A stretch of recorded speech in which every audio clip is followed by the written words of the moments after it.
Hello everyone, welcome back to study with Namrata Pandey. ये आपका Hindi pedagogy है और एक क्लास और हिंदी पेडागॉजी का करवाया है हमने, आप देख लीजिएगा। और सामाजिक अध्ययन का 3 क्लास करवाया है और ये सारे प्रश्न आपके पूछे हुए हैं और ये सारे प्रश्न आपको दोहरा कर पूछा जाता है। तथ्य जो है, इसका मतलब जो है सेम होता है, बस पूछने का तरीका अलग होता है। कभी कभी तो प्रश्न ज्यों का त्यों उठाकर दे दिया जाता है। तो पेडागॉजी को अगर आप ध्यान से देख रहे हैं, समझ रहे हैं, क्योंकि मैं एक क्वेश्चंस को बहुत ही डिटेल में तोड़ कर बताती हूँ, यानी कि उसका क्या अर्थ है, क्या भावार्थ है, उसको मैं बता देती हूँ। तो उससे रिलेटेड कोई भी प्रश्न अगर आपसे पूछे तो आप आंसर देकर आइएगा। तो पिछले क्लास को देख लीजिएगा, मैं डिस्क्रिप्शन बॉक्स में मेंशन कर दूँगी। सामाजिक अध्ययन के पेडागॉजी को भी देख लीजिएगा। एसएसटी अगर अब आप बुक नहीं पढ़ पा रहे हैं तो उसका भी क्लास मैंने लेकर रखा है। सामाजिक राजनीतिक जीवन, भूगोल, इतिहास सब आप देख सकते हैं, मेरे चैनल पर आपको उपलब्ध होगा। और बाल विकास एवं शिक्षा शास्त्र का भी मैंने कई क्लास लिया है। इस क्वेश्चंस की तरफ आगे बढ़ते हुए पहला जो ये प्रश्न है, भाषा सीखने में होने वाली त्रुटियाँ। तो भाषा सीखने में जो होने वाली त्रुटियां हैं, इसमें 4 ऑप्शन आप देखेंगे। पहला है आपका भाषा प्रयोग की असफलता की ओर संकेत करती है। दूसरा है आपका भाषा सीखने की प्रक्रिया के स्वाभाविक पड़ाव हैं। अगला देखें, सही नहीं हैं, इनके प्रति कठोर रवैया अपनाना चाहिए। और 4 नंबर है बच्चे, शिक्षक, पाठ्यक्रम आदि की असफलताओं के संकेत हैं। यहाँ समझने वाली बात है कि जब हम भाषा सीखते हैं, कोई भी लैंग्वेज, आपको इंग्लिश पेडागॉजी में अगर इंग्लिश के बारे में पूछा जाए तो उसे सेकंड लैंग्वेज कहते हैं, कहीं कहीं पर उसे फॉरेन लैंग्वेज भी कहते हैं, या फिर आप उसको टारगेट लैंग्वेज भी कह सकते हैं। लेकिन भाषा सीखने में जो होने वाली त्रुटियां हैं, उसका आपने ये 2 ऑप्शन देखा। अब पीछे चलते हैं, ये 2 ऑप्शन की भाषा प्रयोग की असफलता की ओर संकेत करती है, तो ये बिल्कुल गलत है। क्योंकि कोई भी चीज़ आप सीखते हैं तो उसमें त्रुटियां होती है। सिर्फ भाषा ही नहीं, कोई भी चीज़ आप सीखते हैं तो ऐसा नहीं है कि आप सीखने जा रहे हैं और आप उसमें पारंगत हो गए। गलती करेंगे फिर सही करेंगे, गलत फिर सही, तो त्रुटियां होते रहती है। तो ये असफलता की ओर संकेत नहीं करती है, बल्कि भाषा सीखने की प्रक्रिया के ये स्वाभाविक पड़ाव हैं, ये नेचुरल है। कोई भी इंसान कुछ सीखेगा तो उसमें गलतियां होगी। अगले प्रश्न की तरफ बढ़ेंगे। अगला प्रश्न है आपका, भाषा तब सबसे सहज और प्रभावी रूप से सीखी जाती है जब क्या भाषा के नियम कंठस्थ कराए जाए। जब कंठस्थ की कोई बातें आई तो वो बिल्कुल गलत होगा। फिर अगला है आपका ऑप्शन, भाषा शिक्षक कठोर रवैया अपनाते हैं। ये कठोर रवैया, दंड या और ये सब चीज़ों का कोई प्रयोग नहीं होगा। तीसरा है आपका, भाषा प्रयोग की दक्षता प्रमुख उद्देश्य हो। और चौथा है, भाषा की पाठ्य पुस्तक में अधिक से अधिक पाठों का समावेश हो। तो पाठ्य पुस्तक से, यहाँ जो आप देख रहे हैं सारा चीज़ पाठ्य पुस्तक से संभव है ही नहीं। पाठ्य पुस्तक से बाहरी ज्ञान, पाठ्य पुस्तक के अलावा भी बाहरी ज्ञानों को जोड़कर ही आजकल की शिक्षा को आगे बढ़ाया जाता है। तो भाषा शिक्षण का मूल उद्देश्य क्या होता है कि छात्रों को विभिन्न परिस्थितियों में भाषा प्रयोग हेतु सक्षम बनाना है। विभिन्न परिस्थितियों में और व्याकरणिक नियमों को रटने से भाषा जो है वो सहज रूप से नहीं सीखी जा सकती है, ये बोझिल हो जाएगी। तो ये आपका सब में रटना, रवैया, कठोर, ये सब है, तो आपका पॉजिटिव आंसर 3 नंबर होगा। अगला प्रश्न देखेंगे, नाटक शिक्षण में सतत और व्यापक मूल्यांकन के लिए निम्नलिखित में से कौन सा सर्वाधिक महत्वपूर्ण है। नाटक शिक्षण आप पढ़ा रहे हैं तो सतत और व्यापक मूल्यांकन के लिए, सतत, लगातार, व्यापक, विस्तृत ढंग से, इसके मूल्यांकन के लिए कौन सा सबसे अधिक महत्वपूर्ण है। यानी कि इसमें चारों महत्वपूर्ण ही हैं। सबसे अधिक आपको देखना है लिखित परीक्षा। जब नाटक शिक्षण हो रही है तो उसमें लिखित परीक्षा नहीं होगी। नाटक है तो वहाँ पर आपको शारीरिक गतिविधि दिखानी है, मस्तिष्क का खेल है। मुख्य संवादों को सुंदर रूप से लिखना, यहाँ भी लिखने की बात आ जाती है। अगर होता मुख्य संवादों को अच्छे से समझना या फिर उसको उच्चारण करना, सस्वर उच्चारण करना, तो ये सही होता।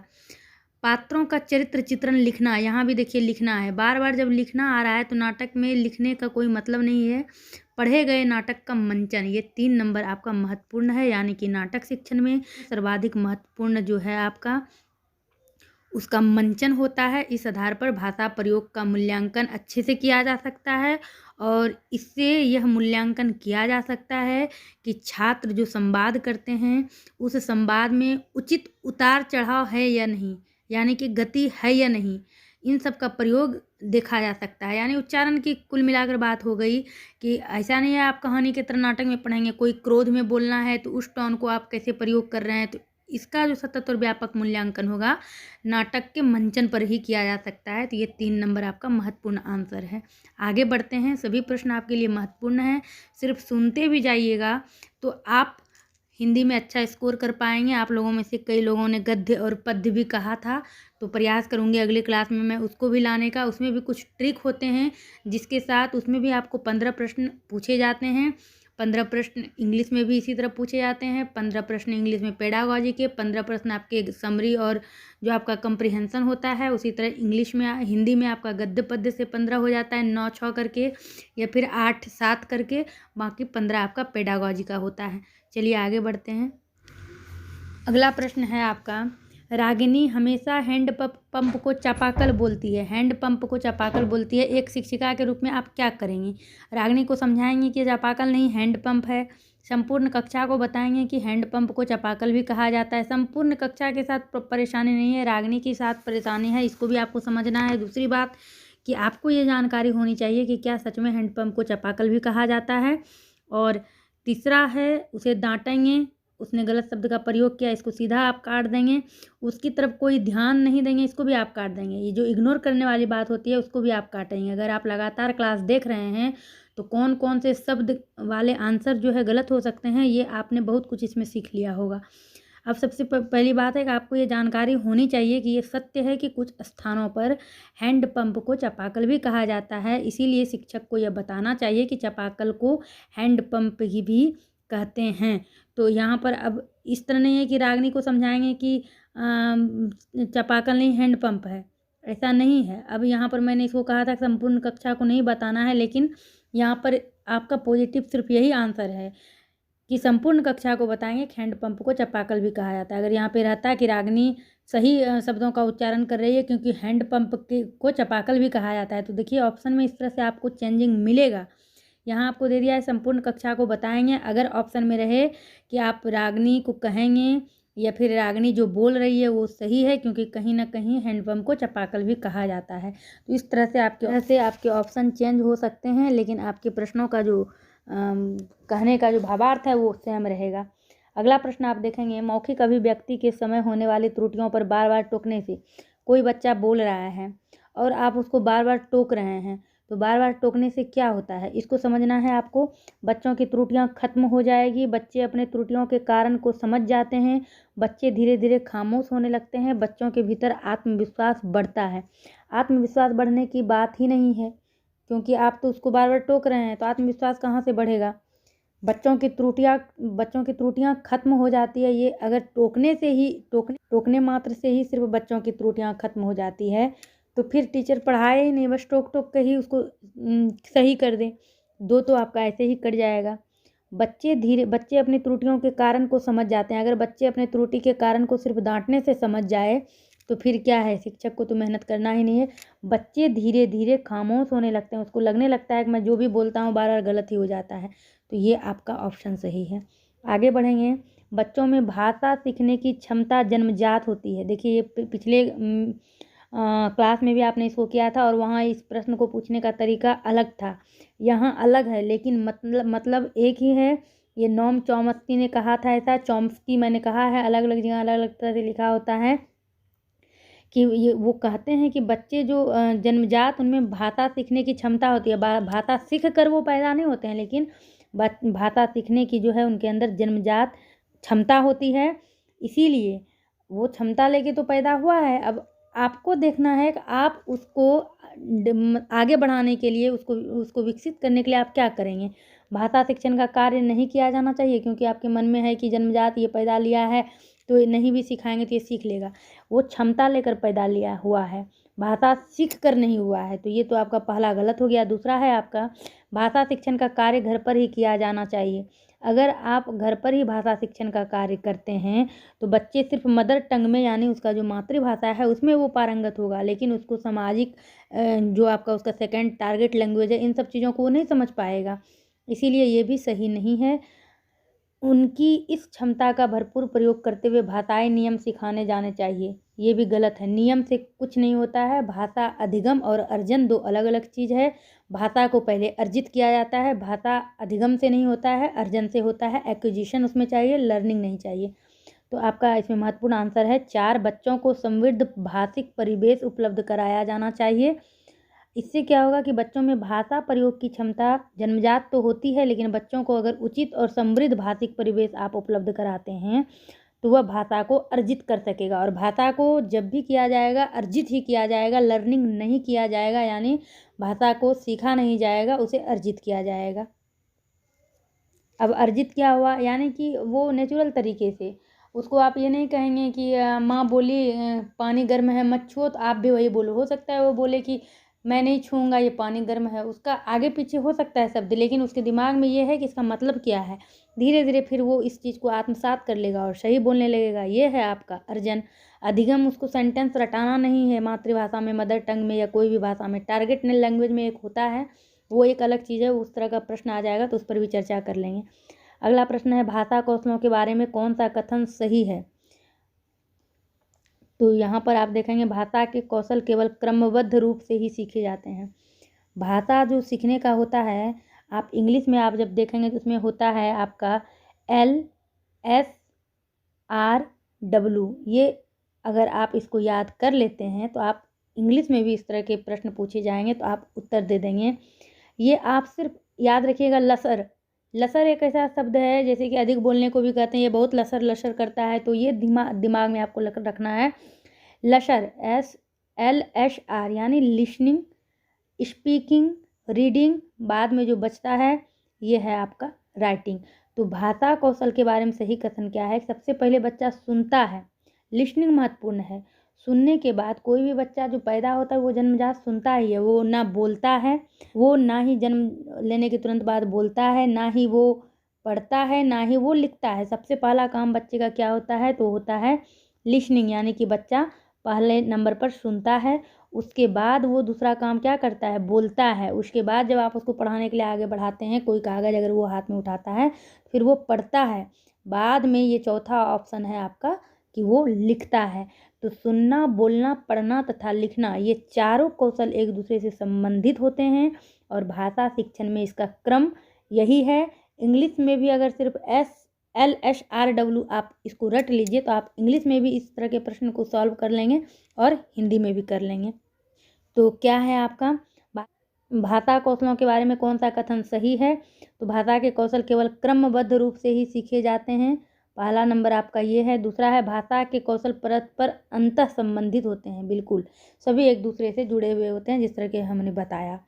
भाषा के कौशल, अब तो दूसरा तीसरा आप नहीं भी पढ़ेंगे, जैसे कि पढ़ना लिखना महत्वपूर्ण है या फिर सुनना बोलना महत्वपूर्ण है, नहीं, चारों एक दूसरे से जुड़े हुए रहते हैं। अब इसको भी अगर आप, मैं किसी दिन बोर्ड पर समझा दूंगी, जैसे आपने अभी समझा LS और फिर R और फिर W, तो S और R को एक साथ जोड़ कर लिया जाता है और SW को एक साथ, यानी बोलना लिखना जो है आपका जिसको आप एक्टिव के रूप में ले सकते, बोलना और लिखना जो है आप इसको पैसिव के रूप में ले सकते हैं, और सुनना और पढ़ना जो है उसको आप एक्टिव के रूप में ले सकते हैं। ये एक अलग चीज़ है, इसको मैं आपको बोर्ड पर क्लियर कर दूंगी अगर आप लोग कहेंगे तो। बढ़ते हैं अगले प्रश्न की तरफ। अगला प्रश्न है पठित अंश पर प्रश्नों का निर्माण करवाने से, जो बच्चे ने पढ़ा है उस पर प्रश्न का निर्माण करवाने से क्या होगा। प्रश्नों बच्चों की पढ़कर समझने की योग्यता का आकलन होता है। यही समझ में आ रहा है कि अगर आपने जो पढ़ाया उस पर बच्चे प्रश्न का खुद निर्माण कर रहे हैं तो बच्चे ने जो पढ़कर समझा है उसकी योग्यता का आकलन होता है। तो आपका पहला नंबर ही बिल्कुल सटीक और सही लग रहा है कि प्रश्नों का निर्माण करवाने से बच्चों की पढ़कर समझने की क्षमता का आकलन किया जाता है। क्योंकि किसी पाठ को बिना समझे, अगर बच्चा उस पाठ को समझेगा ही नहीं तो उस पर आधारित जो प्रश्न बनेगा वो संभव ही नहीं है बनाना। इसका मतलब ये है कि बच्चे की पढ़कर समझने की योग्यता का आकलन होता है। पहला ही जब सही मिल जाए तो दूसरे तीसरे में जाना नहीं है। बढ़ते हैं आगे। अगला प्रश्न है आपका भाषा की पाठ्य पुस्तक में लोकगीतों का स्थान देना। लोकगीतों का स्थान देना क्या है, गायन को महत्व देना नहीं, परंपरा का निर्वाह करना नहीं। दो और ऑप्शन देखते हैं। भारत की सांस्कृतिक विशेषताओं से परिचित होने में मदद करता है। तो देखिए कोई भी चीज़ आप अपने संस्कृति को जिंदा रखने के लिए समझते हैं और भारत की सांस्कृतिक में लोकगीतों का स्थान विशेष है, जिस तरह कि आप जानते हैं। और लोकगीतों को कक्षा में अगर आप प्रस्तुत करते हैं तो विद्यार्थी उसमें रुचि लेते हैं। आप लोग, हम लोग भी जब कभी पढ़ रहे होंगे, ज़रा याद करिएगा, आप लोग भी कभी आते थे, हम लोग कितना एक्साइटेड होते थे, चाहे शुक्रवार का दिन हो या इस तरह का कोई दिन होता था, कभी आ रहे हैं, कविता सुना रहे हैं। तो इससे क्या होता है, सांस्कृतिक जो विशेषता है उससे बच्चे परिचित होते हैं। तो ये महत्वपूर्ण है आपका 3 नंबर।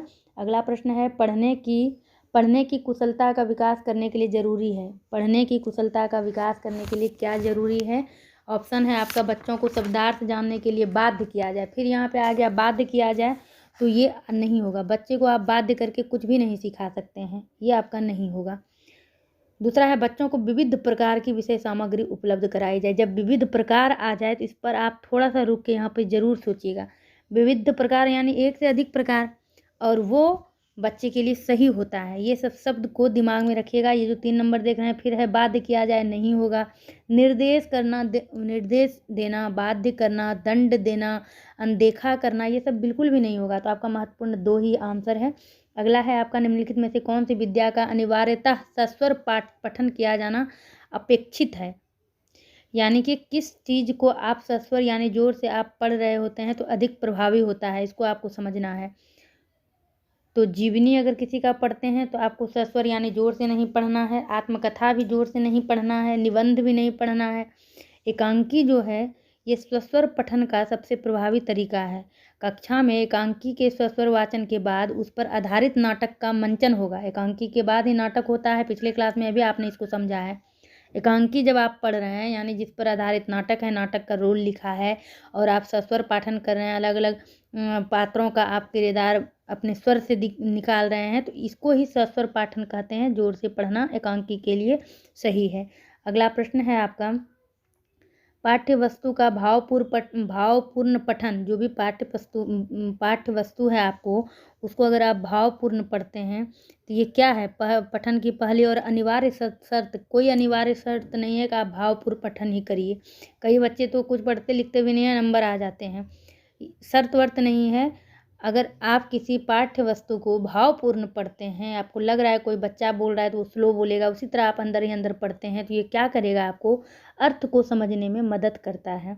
भावपूर्ण पठन अर्थ को समझने में बल देता है। इसके माध्यम से ही पाठ में जो भी मूल अर्थ है उसकी आपको अनुभूति होती है, समझते हैं आप। अगला प्रश्न है आपका, मुहावरे और लोकोक्तियों का प्रयोग करना क्या है? ये भी महत्वपूर्ण है। व्याकरण का प्रमुख हिस्सा है? नहीं। हिंदी भाषा शिक्षण का सबसे महत्वपूर्ण उद्देश्य है? नहीं। मुहावरे तथा लोकोक्तियों का प्रयोग क्या है? अगला ऑप्शन और 2 ऑप्शन देखते हैं। भाषिक अभिव्यक्ति को प्रभावी बनाता है और केवल गद्य पाठों में अभ्यासों का हिस्सा है। तो यह है भाषिक अभिव्यक्ति को प्रभावी बनाता है, यानी कि मुहावरे और लोकोक्तियों का प्रयोग जो है भाषिक अभिव्यक्ति जो है आपका भाषा है इसको प्रभावी बनाता है और इससे कही गई बात पर बल मिलता है, अलग अगर आप मुहावरे के रूप में पढ़ते हैं उसको तो। अगला प्रश्न है, भाषा शिक्षण के संदर्भ में कौन सा कथन सही नहीं है? यानी कि इस तरह का प्रश्न जब आए सही नहीं है तो इसमें 3 ऑप्शन आपके सही हैं, एक ऐसा ऑप्शन है जो कि सही नहीं है। मतलब है 3 कथन सही है, एक कथन गलत है। भाषा शिक्षण में समृद्ध भाषिक परिवेश उपलब्ध कराना जरूरी है, ये कथन सही है। तीसरा आप देखेंगे, भाषागत शुद्धता के प्रति अधिक कठोर रवैया नहीं अपनाना चाहिए, ये भी सही है। आप कठोर रवैया नहीं अपना सकते हैं। समृद्ध भाषिक परिवेश में बच्चे स्वयं नियमों का निर्माण करते हैं, ये भी सही है। अगर आप उसको अच्छा परिवेश देते हैं बच्चे खुद ब खुद बोलने सीख जाते हैं, उसके पीछे आपको नहीं लगना है कि क्या बोलना है। और ये जो 2 नंबर है कि नियमबद्ध व्यवस्था को केवल व्याकरण के माध्यम से जाना जा सकता है, ये व्याकरण के तरीके से या व्याकरण पर आधारित जानकारी बिल्कुल कमज़ोर कड़ी होती है बच्चे को भाषा सिखाने में। आखिरी प्रश्न आप देखेंगे, भाषा शिक्षण का निर्माणकारी उपागम इस बात पर बल देता है कि भाषा शिक्षण का निर्माणकारी उपागम, जो भाषा शिक्षक हैं जो लैंग्वेज को पढ़ाते हैं वो जो निर्माण करते हैं वो किस बात पर बल देते हैं? बच्चों को भाषाई नियम कंठस्थ करवाया जाए, बिल्कुल गलत। कंठस्थ की कोई बात नहीं होनी चाहिए। बच्चों की भाषागत शुद्धता पर विशेष बल देना चाहिए, बच्चे को परिवेश दीजिए, भाषा शुद्धता खुद हो जाएगी, ये भी गलत है। व्याकरण के नियम जानना ही शुद्ध भाषा का प्रयोग एकमात्र आधार है, प्रयोग का एकमात्र आधार है, बिल्कुल गलत। ना ही व्याकरण होगा, एकमात्र तो होना ही नहीं है, यहाँ तो विविध की बात होती है। ये जो है समाज में व्याप्त भाषाई व्यवहार का अवलोकन करते हुए बच्चे स्वयं ही नियम बना लेते हैं, ये आपका बिल्कुल 100% सही है। ये अगर आपने शुरू से लास्ट तक इस क्लास को देखा तो मैंने इतने शब्दों को तोड़ा है, एक एक चीज़ को समझाया है कि इस तरह पूछे गए कई प्रश्न आप सॉल्व करके आएंगे अगर आपका हिंदी पेडागॉजी में कन्फ्यूजन क्रिएट होता है एग्जामिनेशन हॉल में। तो बाकी आपके पास उचित जानकारी है तो अच्छी बात है। ये सब सुनने के बाद आपको बनाने की कुछ भी आवश्यकता नहीं है। मैं कराया हुआ क्वेश्चन से कराती हूँ, जो सब अधिक महत्वपूर्ण है मैं देखती हूँ कौन से प्रश्न अधिक रिपीट किए जाते हैं, उसको चुन चुन कर आपके लिए लाती हूँ। तो उम्मीद करती हूँ आपके लिए क्लास हेल्पफुल रहा होगा। क्लास से मदद मिली हो तो लाइक करिएगा, चैनल पर नए हैं सब्सक्राइब करिएगा। सीटेट के एग्ज़ाम के बाद मैंने सोचा है कुछ महत्वपूर्ण करने का। तो चलिए मिलते हैं आपसे अपने अगले क्लास में। प्लेलिस्ट चेक कर लीजिएगा, चैनल पर नए हैं सब्सक्राइब करिएगा, डिस्क्रिप्शन बॉक्स चेक कर लीजिएगा। मिलती हूँ मैं आपसे अपने अगले क्लास में।